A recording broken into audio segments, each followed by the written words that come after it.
Ayağa kalkın ve bir sonraki odaya doğru yürüyün. Durun.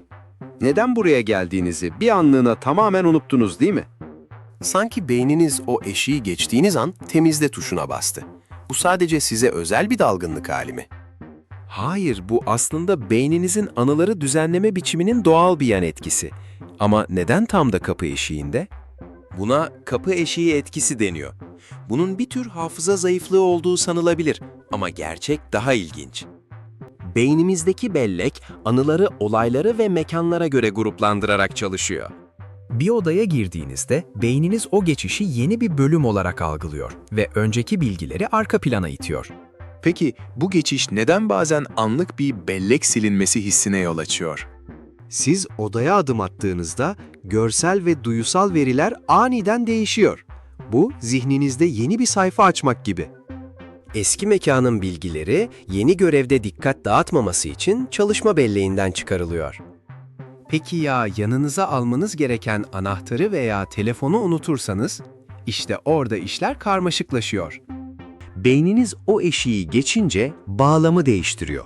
İçerideki nesneler dışarıdaki niyetinizle eşleşemiyor. İlginç olan şu, o an aklınızda birden fazla görev varsa bu etkiyi daha şiddetli yaşıyorsunuz. Neden? Çünkü çalışma belleğimizin kapasitesi sınırlıdır ve mekan değiştiğinde artan zihinsel yük asıl niyetinizi silebiliyor. Bu sadece fiziksel odalarla da sınırlı değil. Dijital dünyada da aynı şeyi yaşıyor olabilirsiniz. Bir tarayıcı sekmesinden diğerine geçtiğinizde o saniyelik "ne yapacaktım" sorusu aslında aynı etkinin eseri. Beyniniz verileri sürekli bölümlere ayırıyor.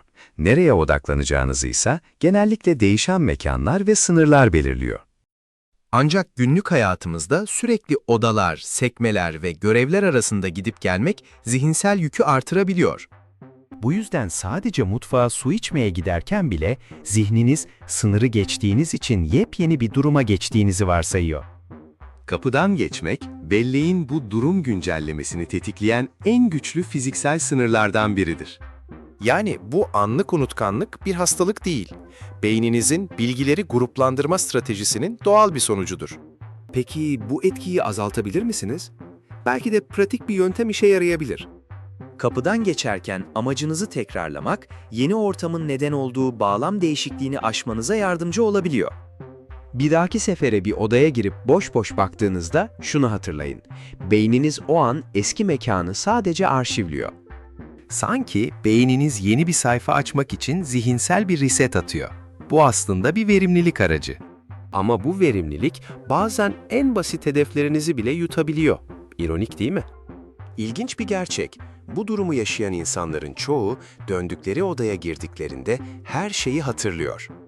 Çünkü eski odaya girmek eski bağlam dosyasını tekrar açıyor. Veri geri geliyor.